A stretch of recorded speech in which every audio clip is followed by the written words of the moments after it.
The Bone Wars of the Wild West. When dinosaur hunting became America's most vicious scientific feud, picture the American Wild West: gunfights, outlaws, and buried treasure.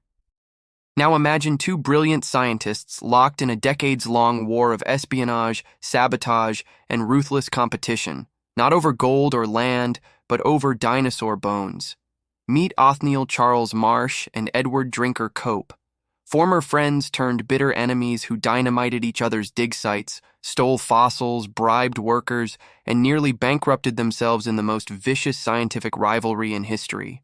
Welcome to the Bone Wars of the 1870s-1890s, where paleontology became a blood sport and the race to discover dinosaurs almost destroyed American science.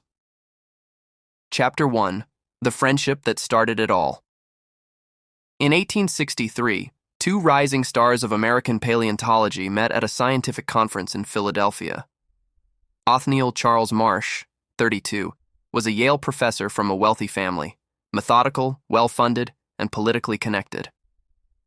Edward Drinker Cope, just 23, was a brilliant Quaker prodigy who had published his first scientific paper at age 18 and could identify fossil species at a glance. Initially, they were friends and collaborators. Cope even named a newly discovered species after Marsh, Mosasaurus copianus. They shared specimens, exchanged letters about their discoveries, and seemed destined to advance paleontology together. Cope wrote to Marsh in 1865, "Your friendship means more to me than any scientific recognition. Together, we shall unlock the mysteries of prehistoric life."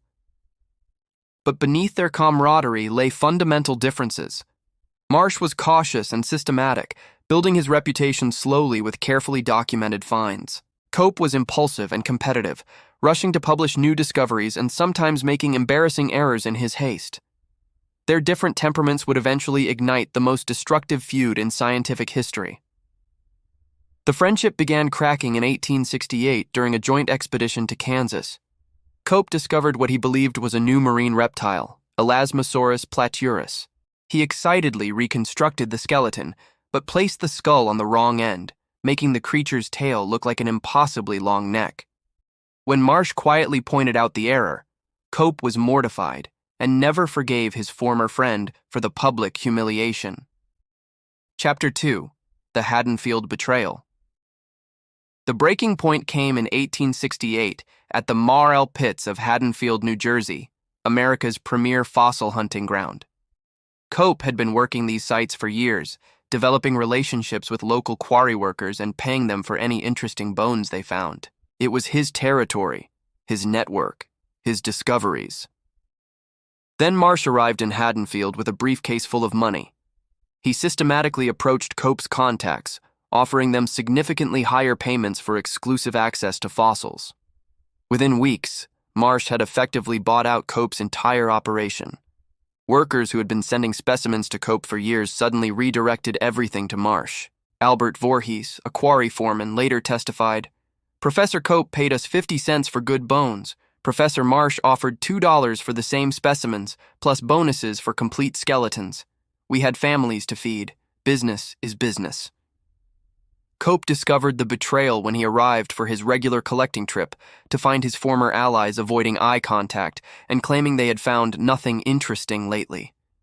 Meanwhile, crates of fossils were being shipped daily to Marsh at Yale. The Haddonfield incident transformed their professional rivalry into personal war. Cope wrote in his diary, "Marsh has declared war on me. Very well, he shall have his war, and may God help him when I am through." Chapter 3: The Western Theater Opens. By the 1870s, the real action had moved west, where railroad construction was uncovering incredible fossil deposits across Wyoming, Colorado, and Montana. The Transcontinental Railroad created access to previously unreachable badlands rich with dinosaur bones, and both Cope and Marsh mobilized like generals preparing for battle. Marsh had significant advantages. His uncle, George Peabody, was one of America's wealthiest men and funded elaborate expeditions. Marsh could afford teams of workers, armed guards, and the latest equipment. He established permanent camps at key sites and employed former cavalry officers to lead his fossil hunting expeditions. Cope, working with limited funds from the U.S. Geological Survey, compensated with speed and audacity. He would arrive at a site, work frantically for weeks extracting everything valuable, then move on before Marsh could establish a competing operation. His field notebooks from this period read like military dispatches. Reached Como Bluff ahead of Marsh, secured 3 major specimens. Must work quickly. His agents are asking questions in town. Como Bluff in Wyoming became their primary battlefield. This 100-mile-long ridge contained some of the richest dinosaur deposits in the world, including the first discoveries of Allosaurus, Stegosaurus, and Apatosaurus. Both men established competing camps within sight of each other, creating a tense atmosphere where fossil hunters carried guns and worked under armed guard. Chapter 4: Espionage and Sabotage. What started as scientific competition devolved into something resembling industrial espionage. Both camps employed spies to infiltrate each other's operations, steal information about new discoveries, and report on excavation techniques. Arthur Lakes, one of Marsh's field agents, wrote, "Cope's men attempted to bribe our cook for information about our finds. When that failed, they tried to steal specimens directly from our quarry. We now post guards at night and have moved our most valuable fossils to a secret cache." The sabotage escalated dramatically. Marsh's crews would arrive at Cope's abandoned dig sites and dynamite them, destroying any remaining fossils to prevent their rival from returning. Cope's teams retaliated by spreading false information about rich fossil deposits, sending Marsh's expensive expeditions on wild goose chases across the Badlands. William Reed, a station agent who worked for both men at different times, documented the madness. They destroyed more fossils than they collected, just to keep them away from each other. I saw grown men fill in excavation sites with rocks and debris rather than let their rivals access them. It was scientific vandalism on a massive scale. The competition reached absurd heights when both teams began shipping fossils in unmarked crates to disguise their destinations. Railway workers reported mysterious shipments of machine parts and agricultural equipment that weighed tons and required delicate handling, obvious code for fossil specimens being smuggled across the country. Chapter 5: The Publication Wars. The battlefield extended into academic journals, where both men raced to publish their discoveries and claim priority for new species. This led to increasingly sloppy science, as both paleontologists sacrificed accuracy for speed.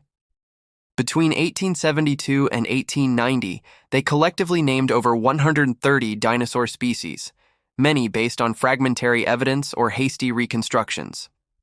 Cope once published a description of a new dinosaur based solely on a single vertebra, while Marsh announced the discovery of a massive sauropod using only scattered leg bones and educated guesswork. Their rush to publication created chaos in paleontological nomenclature that persists today. They frequently named the same species twice under different names, created false distinctions between juvenile and adult specimens, and made wild anatomical claims based on insufficient evidence. Modern paleontologists estimate that fewer than half of their named species were actually valid. The scientific journals became weapons in their war. Each man cultivated relationships with editors, trying to ensure their rivals' papers were rejected or delayed. Cope established his own journal, American Naturalist, partly to guarantee publication for his discoveries. Marsh used his connections at the American Journal of Science to critique and debunk Cope's work in print. Their published papers became increasingly personal and vicious. Professional disagreements escalated into character assassination. Marsh wrote, "Professor Cope's latest paper demonstrates either profound ignorance of vertebrate anatomy or deliberate misrepresentation of evidence." Cope responded, "Professor Marsh's conclusions are so fundamentally flawed that one questions his basic competence as a scientist." Chapter 6: The Spy Networks and Dirty Tricks. By the 1880s, both men had established elaborate intelligence networks across the American West. They employed local ranchers, railroad workers, military personnel, and Native American guides to report fossil discoveries and monitor each other's activities. The espionage became increasingly sophisticated. Marsh hired former Pinkerton detectives to infiltrate Cope's expeditions. Cope recruited disgruntled workers from Marsh's teams, offering them signing bonuses to switch sides and bring information about Yale's fossil locations. Charles Sternberg, a fossil hunter who worked for both men, later wrote, "They turned fossil collecting into warfare. Each expedition carried rifles, not just for protection from hostile tribes, but because they expected attacks from rival paleontologists. I once saw Cope's men and Marsh's men face off like opposing armies over a triceratops skull." The dirty tricks escalated beyond mere spying. Marsh's agents would arrive at fossil sites early in the season and salt the area with fake specimens, plaster casts, and artificially aged bones designed to waste Cope's time and resources. Cope retaliated by spreading rumors that Marsh's dig sites were cursed or haunted, hoping to discourage local workers from cooperating with Yale expeditions. Both men also engaged in fossil theft on an industrial scale. They would monitor each other's shipments, bribe railway workers to lose crates of specimens, and even organize midnight raids on each other's storage facilities. The legal system was ill-equipped to handle disputes over prehistoric property rights, so most of these crimes went unpunished. Chapter 7. The Financial and Personal Costs. The Bone Wars consumed both men's fortunes and reputations. Cope, never wealthy to begin with, spent his inheritance and borrowed heavily to fund his expeditions. By the late 1880s, he was nearly bankrupt, forced to sell his personal fossil collection to pay debts. His health deteriorated from constant travel and stress, and his marriage suffered from long absences and financial strain. Marsh, despite his family wealth, also faced serious financial pressure. His lavish expeditions cost enormous sums, and when federal funding was reduced in the 1890s, he struggled to maintain his operations. He was forced to dismiss most of his field teams and scale back dramatically. The personal toll was devastating. Both men became increasingly paranoid and isolated. Cope suffered from what would now be recognized as severe anxiety and depression. His letters from this period reveal a man consumed by bitterness. "I cannot sleep, knowing that Marsh may be discovering specimens that should be mine. This rivalry has become my prison, but I cannot escape it." Marsh developed similar obsessions. His Yale colleagues reported that he would spend hours studying maps of the Western Territories, plotting ways to outmaneuver Cope. He became suspicious of everyone, convinced that spies and saboteurs surrounded him. The scientific community grew tired of their antics. Younger paleontologists avoided association with either man, fearing that the toxic rivalry would damage their own careers. International colleagues began to view American paleontology as unprofessional and embarrassing. Chapter 8. The Newspaper War and Public Scandal. The feud exploded into public view in January 1890 when the New York Herald published a sensational exposé titled "Scientists Wage Bitter Warfare." The article detailed their rivalry with lurid descriptions of espionage, theft, and professional misconduct that shocked the American public. Cope had secretly provided information to the reporter, hoping to destroy Marsh's reputation and federal funding. The strategy backfired spectacularly. The public was more appalled by the existence of such a feud than interested in determining who was right. Both men emerged looking petty, unprofessional, and wasteful of taxpayer money. The scandal triggered congressional hearings about the use of federal funds for paleontological research. Politicians who had never heard of dinosaurs suddenly found themselves arbitrating between competing claims about fossil discoveries and scientific methodology. The hearings were a disaster for both men, exposing years of questionable financial practices and unprofessional behavior. Marsh lost his federal funding and most of his institutional support. Cope, already nearly bankrupt, saw his remaining income sources dry up as museums and universities distanced themselves from the controversy. The men who had dominated American paleontology for 2 decades suddenly found themselves scientific outcasts. Chapter 9. Legacy and Reconciliation. Edward Drinker Cope died in 1897, exhausted and financially ruined at age 56. In a final gesture of scientific dedication, he donated his body to science, requesting that his brain be studied to determine if skull size correlated with intelligence. Even in death, he remained competitive.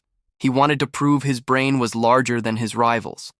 Othniel Charles Marsh outlived his enemy by only 2 years, dying in 1899.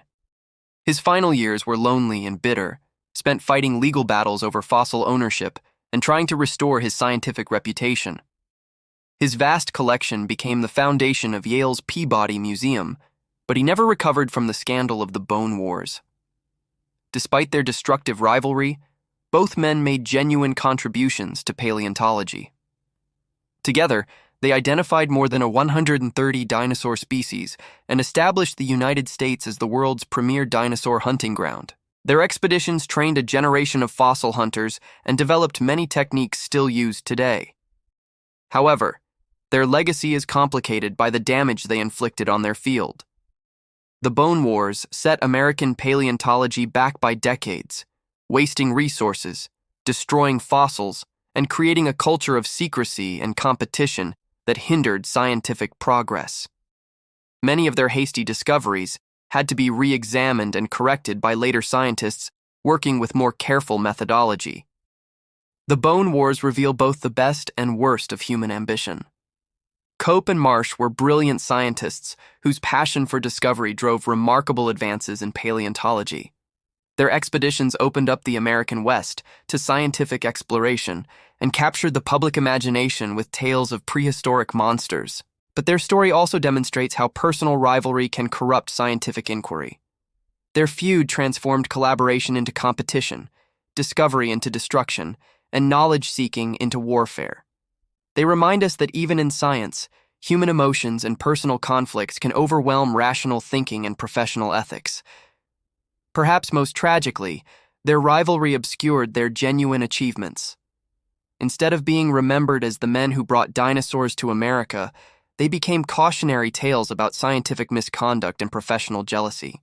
The fossils they fought over so desperately now sit in museums around the world, outlasting both men and their bitter feud. The Bone Wars also highlight the complex relationship between competition and discovery. Their rivalry did drive both men to work harder, travel farther, and discover more than they might have alone. But the costs, financial, personal, and scientific, ultimately outweighed the benefits. In the end, science advances best through collaboration, not conflict. Today, paleontologists work together across institutions and countries, sharing data and specimens in ways that would have been impossible during the Bone Wars. The fossils that Cope and Marsh fought over are now studied collectively, their discoveries building on each other's work rather than competing against it. Perhaps that's the real victory, not in who found the most dinosaurs, but in the scientific understanding that emerged from their combined efforts. Next episode, the Ever-Given Suez Canal Crisis 2021, when one sideways container ship paralyzed global trade for 6 days. A single navigational error by a 400-meter giant created the world's most expensive traffic jam, trapping $9.6 billion worth of goods daily and spawning thousands of internet memes.